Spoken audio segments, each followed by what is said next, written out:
My name is Dr. Elijah Frazier. I'm a Christian counselor.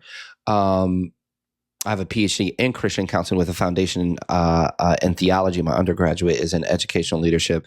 I'm the founder and CEO of the Frazier Group Clinical Practice in Orlando, Florida, and Royal Lamb. This is a flock. This is our open community. We come here to personally grow and develop, mentally and emotionally heal, get you out of your way so that you can create the lifestyle, so you can build the lifestyle that you desire. I feel special because the celebrities just keep popping up. This is Sean Walker, who's a certified life and relationship coach, relationships, engagements, marriage counseling, divorce, grief counseling. This is a man that I take my pen out on. This is a man, when he get to talking, I get to writing. Sean, I don't know how long you've been here, brother. Shoot, man, I had just popped in. I've been here for maybe 7 to 10 minutes. 7 to 10 minutes. Yeah, I feel like I have the context to it. Couple different stories of he wasn't ambitious, and let me give it to you. Yeah, for sure. 10-year marriage, not divorce, in separation. Don't lie, don't cheat, don't steal, loving, respectful, communicative, honest, no game plan, just straight up and down, guy. They met young, didn't have a job when they met, got a job, and she desired for him to be more ambitious. Her words were, he's honest, loving, trustworthy, consistent, all those things, but she just wanted him to be more ambitious. When he was not that ambitious, she did attack him, and that's that. And then, through a series of events, now they're separated. And she's just like, he just wasn't a leader, just wasn't those things. And, Miss Shelley, I like to think I'm a great judge of character. I made her a moderator. She better be. But Miss Shelley, yes. Woman, mom, leader, professional, all those things. I said, hey, tell me what you're hearing. She said, look, if this man is checking off 8 out of 10 boxes, if he's checking off 9 out of 10 boxes, now hold on, Alicia, who's a therapist, and kind of echoed same sentiments, and then I saw your name pop up, and your approach and your modality, I kid you not. When I say I am good at what I do, and I am amazed by what we've been able to do, I marvel at Sean Walker. Like, I am like this, like, who are you? What planet do you hail from? So with that, as you're speaking, to Sanella, this is our safe space. This is not attacking. We help.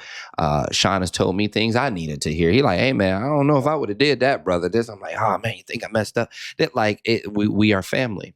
As Sean is speaking, to Sanella, I want everyone else to listen. And if something fits, you need to find a link in this man's bio, because I've never needed to be the reason for somebody to get to where they want to be, as long as they get there. So if you hear something, I need you to find that link in that man's bio. Matter of fact, follow him now. Follow Alicia now. Follow Miss Shelley now. Sanella, I don't know you like that, so I can't be saying all that. So, Sean, what do you have for us? Yeah, just based off of everything shared, I'll be extremely quick. When we talk about, I was marveling at your opening statement regarding being a helpmeet. When it comes to the design of an umbrella, I marvel at the design of an umbrella, because you cannot ask for the covering to be the covering if the handle isn't willing to be the handle. It all works together, right? And that the neck of that umbrella is so important, because even though it's designed to be held, it also has a responsibility to do some holding, right? And so we cannot ask somebody to be one thing and not put ourselves in position to be the best we can be for that person or thing to do what it's designed, they designed to be. Marriage is a two-way street. And I think what I've found myself telling people oftentimes mostly is that your peace doesn't necessarily always come from the outcome. It comes from you knowing you did all you could. And when we know that we left some things on the table, it gets very difficult to kind of stretch out on these streets of divorce and separation from something that I think in a lot of ways we probably can all hear and say, man, there's a lot of good things here. And what the brain likes to do is amplify what isn't being done and turn it into absolutes. And so now, because of the absolutes, we are forgetting what's good and what remains. This is us back in the garden. All these trees you got, but that one in the middle, don't touch it. Did God really say? And now here we are, right? And so I say this, of course, lovingly. You've heard it from all of them. I would echo it. I think, it's a very important process that needs to be prayerfully considered always. We don't just jump into these things. We need to consider all things, all sides, all situations. Divorce is not fun, but sometimes when more harm is done than good in a relationship, it's needed.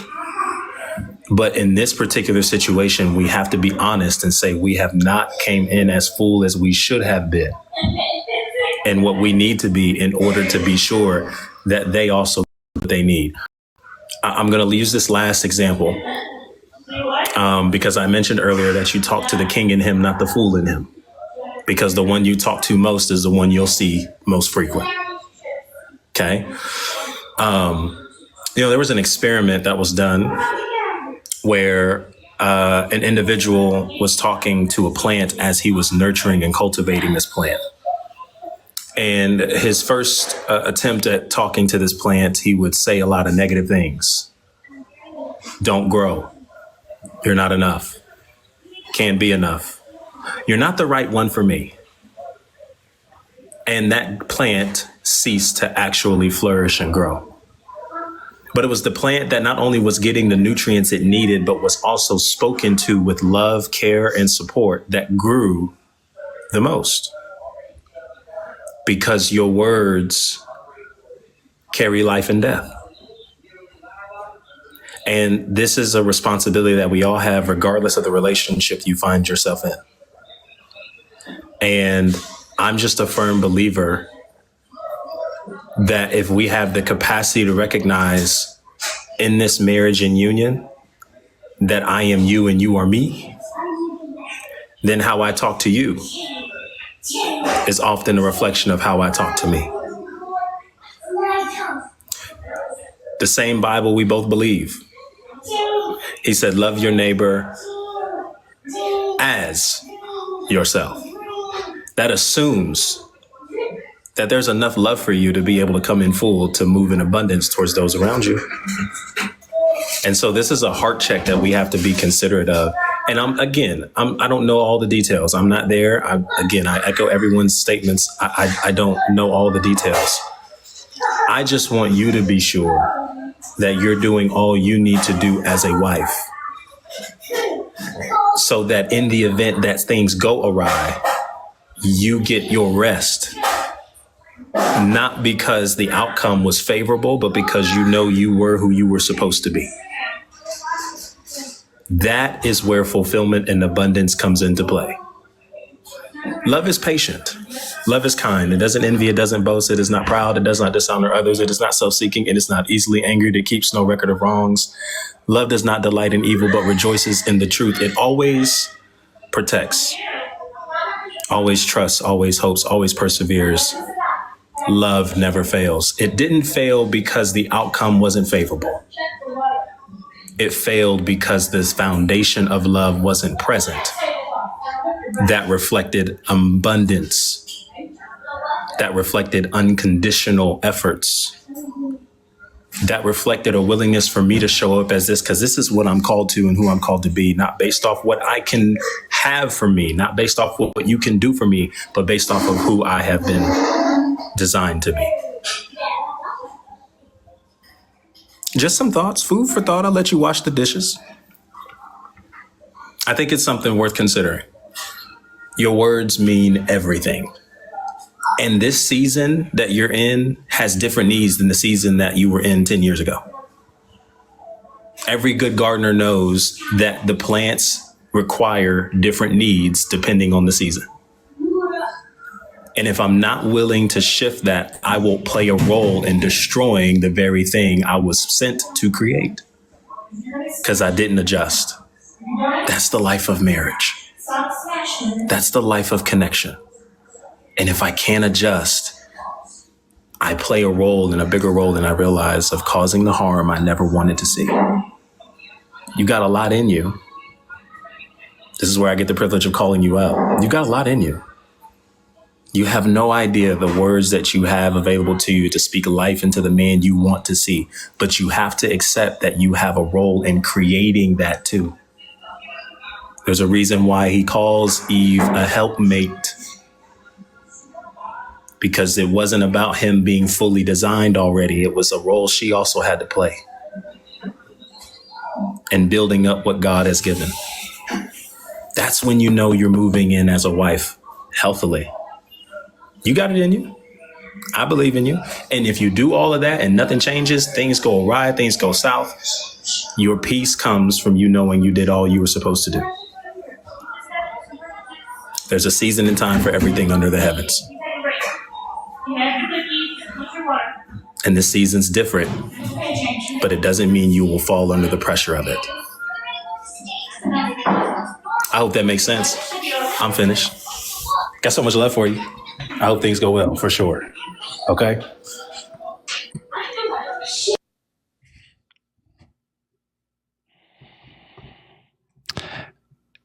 If you don't put a shoe in the comment to throw at Sean, I'm kicking you out the live. And I'm petty enough to go through all 64 people. I'm stubborn enough to go through all 64 people and kick you out of this live. If you do not put a shoe in the comment to throw at Sean, I will patiently take my time. I'm a Scorpio. I'm so stubborn. I don't even believe in all the stuff. If you do not put a shoe in the comment, because first of all, put a shoe in the comment to throw at Sean, but put a shoe in the comments because we got to sit here and we got that for free. So put the shoe in the comment out of respect for what this professional. Somebody, look, Anna, you just put it. Anna said, how do you put a shoe? The fact that you were willing, so a man thinketh. But you talked about a shoe. Either put the word shoe or put a shoe out of respect for people who are going through things. That's not a shoe. Yes. Out of respect for people who are going through things in private, and Sean publicly came up here and took his time and his professionalism and invested and imparted into us. And now we get to go back to the very real lives we live a little bit better because of what it is he shared. Now, here's the thing. You guys spend money all the time. You spend money you don't even have. You spend money you don't even have. So I don't want to hear about, well, I ain't got. You spend money you don't even have. And the money you do have, it doesn't give you a return on your investment. It is without a shadow of a doubt, if you work with me, I can help you. But I have that same thing for Sean Walker. And if you know you need this in your life, I do not understand why you would not hit the link in his bio. It doesn't make sense to me. You're not spending money, you're investing money. That's where my confidence lies. Don't even give it to me. Go invest in him. Because if there is something in the relationship area of your life that you are dealing with that no one knows about, why wouldn't you connect with Sean? This is your life. Sanella,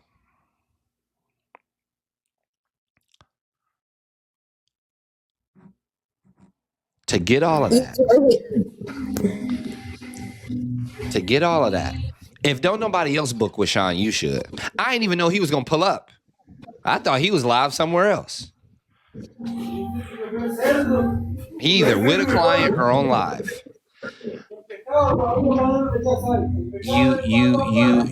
You. I would go book with Sean Sanella. I know I can help you, but it don't gotta be me. I would go book with Sean. Yeah. Yeah. You appreciate all the advice that you have give it to me, because I think that is really values. All of you have different opinion. All of you have different way to to get the information that I gave you, and that is really values for me. It's valuable. I I need to do something, and also I like the words that you gave me about if I a believer.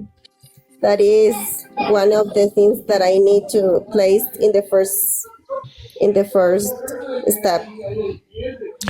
There is. So here's the thing. There is no human that will not human you. There is no human that will not human you. There is no man or creation on this planet that will not fail you. That will not rub you the wrong way. Not one man breathing on the earth is infallible, is incapable of error. I do not want you to have such health and balance in your hand. And like Sean said, instead of counting what's there, counting what's not. And for many of us, one of the worst things that we can, and hear me. For those who Yes, have I'm here. for those who have kids, put me in the chat. If you got kids, you got little ones, you got babies, put me in the chat. Gift and a curse, I know. If you got little ones, put me in the chat. Put me in the chat if you got kids, because this is going to land very well. Thank you so much for sharing this, classy Raven. Raven, hello, everybody, go follow Raven. Such an amazing person. Man, we practically grew up together. Such a beautiful person, mom, wife. Such a gift to be around. Absolutely love you, Simone. If you have kids, put me in the chat. If you have kids, put me in the chat. If you have kids, put me in the chat. A part of the important and vital and needed and necessary job as parents is to say no. A part of the vital, needed, important, and necessary jobs. Raven, come on, pull up. You know them. You come on, pull up to Florida. We got the guest room ready. And Lika's parents about to be here. A part of the job, hey Lenora, is to say no. Why is it important for us to say no to our kids? Because if we gave our kids a yes to everything they desired, one of the worst things that could happen is that they got everything they desired. One of the worst things that can happen to a kid is that they get everything they ask for. Now, I want somebody to fill in the blank. We are the Bible doesn't say that we are adults of God. It doesn't say that we are grown folk of God. Somebody tell me what it says we are. Children. Somebody tell me what it says we are. Children. Children. And as us as parents to our kids, our nose protect them from a lot of things they don't even know or see.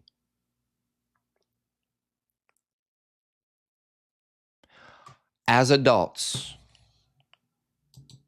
Sanella, one of the worst things that could ever happen to us is we get everything that we want.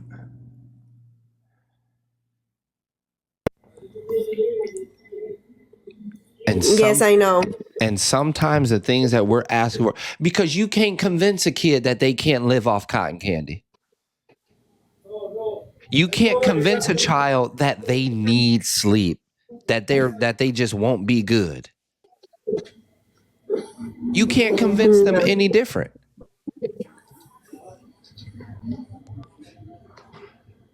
Our nose keep their teeth in their mouth. Our nose keep them from getting tummy aches. Our nose keep them from getting in trouble. Our nose keep them from getting into irreversible circumstances.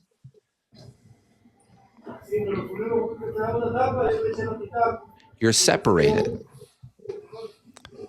You're not divorced yet. And ask Sean. Sean, no, I'm quick to break something up. Sean be like, Doc, you doing way too much. Sean be like, Doc, hold on. Sean be like, the Bible say, I don't care what the Bible say. You're like, bro, how you not gonna care what the Bible say, bro? Let's slow down. Let's slow down a minute. Like, bro, let's put a pause. Like, that's y'all work. Hey, they be like, hey, bro, don't make me pull up to Florida. Man. So for this to be the word to you, Sanella, if nothing else, I would ask that you meditate on the word. No, Raven, it's full steam ahead. Just wait till we talk. It's terrible. It ain't terrible. Let me chill out. Yes, you can. Add? Yes, you can. One quick thing. If I were to ask you, putting your feet in the shoes of your husband, not talking about what was done, but talking about right now. Okay, because you're only as alive with a relationship as it is in the present, not based on what was done. Okay. Mm-hmm. Putting your feet in his shoes, putting your body in his body. On a scale of 1 to 10, how significant do you think he has been made to feel by you? Say it again. 3.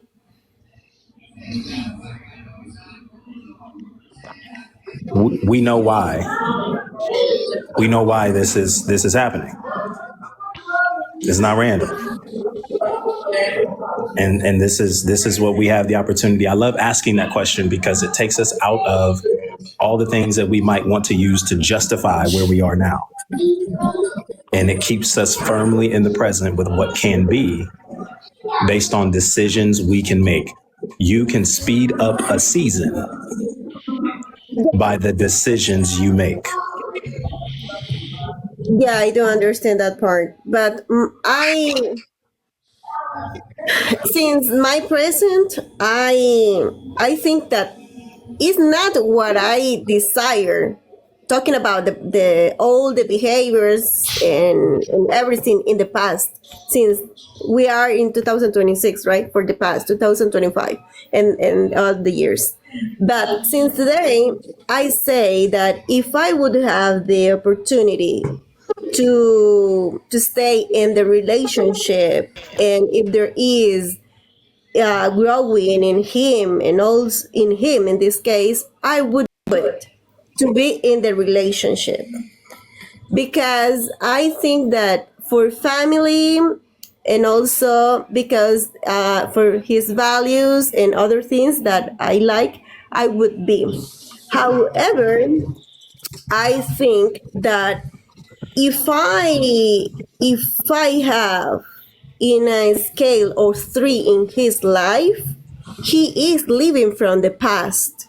He is not living the present. That might be I have improved things, and that is what is in my mind. That I know that I didn't do all the things well, because I attacked him, I judged him, I ignored him in the past because all the things that we lived, and I know that is not good, that I hurt him. And he has in mind all those things, those lives that he lived with me. But I know, I don't know. So I think I'm understanding what you're saying. He's carrying a lot of that in his mind. And that's what's possibly also playing a role in keeping the potential reconciliation from fully happening. This is the beautiful thing that we have to recognize about trust. And I'm not going to go so deep into acknowledging even how the body responds to broken trust. But if we were to just address broken trust in and of itself, it's not just the acknowledgement of what was or wasn't done that initiates repair. It's the willingness to also endure the process of what repair looks like. So if we were to take an example of cheating into consideration, let's just take that as an example. As the offender, I don't get the privilege of judging how long it takes my offended to overcome that. I have to be willing to allow her to have all access to passwords and phones. I have to be willing to endure when she just grabs my phone to check what's happening because I broke that trust. That's a part of the process. It's endurance.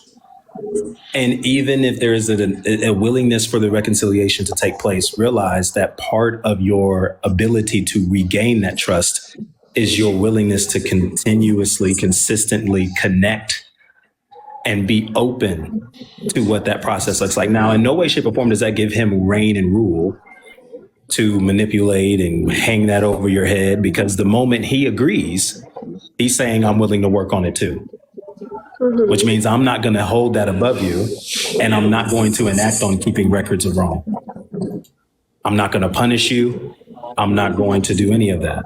But this is going to be an opportunity for us to remain connected and be in process to what that repair looks like, and be willing to go on that journey together, knowing you're going to be on the receiving end of some, questions, curiosities, random questions and random check-ins. It's part of it in order to restore the trust that was initially there.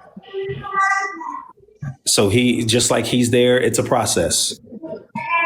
But you have to be willing to give him that same space, because there was something broken there. And your awareness of that and willingness to engage in repairing of that says a lot. But we just have to deal with the endurance part of it as well. And I hope that makes sense.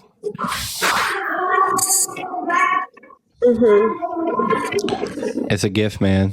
It's an absolute gift. What I often share is that there's a lot of content out there. We live in this social media driven world. Everybody has something to say. Everybody has something to add. What I absolutely love about the live spaces is that you get to see authenticity and professionalism in real time. This is not curated. This is not scripted. And for a lot of people, we are not creating content. We're documenting our lives. We're documenting our professionalism. We're documenting our coursework. You go back far enough, you see me looking sad with 12, 15 books around me, studying, whiteboards, laptop. Like, am I ever going to get this license? Am I ever going to get this degree? This and that. And we've documented these processes to get here. We might laugh, we might key, ha, ha, crack jokes and throw shade. But it comes down to, we are connecting with people who are living real lives. Real lives. And I don't mean to be facetious or come at anybody else. We're not out here doing pranks and scares and make a bunch of money and all that. We're here doing healthy and whole bodies of work for people who, when these lights cut off and we log off, we go back to our lives. Some of us broke, some of us depressed, some of us angry, some of us full of anxiety, some of us confused. So, Sanella, we don't take this lightly, and it is for a person who knows you to invest time in you and love you and care for you. That's one thing, but for strangers who don't have a requirement to know you, well, politically, what's your political standard? No. Well, what do you believe in? Your religion? What? Nope. Well, are you? Nope. Well, when it comes to nope, you have a you have a Shelley, a Sean. You have an Alicia. You have these different people. Like, hey, I see you and I hear you, and that's enough for me. I don't want you to make the hard decision. And I don't want you to make the easy decision. I want you to make the healthiest decision. If it's truly whole and healthy, you find peace and refuge in that decision.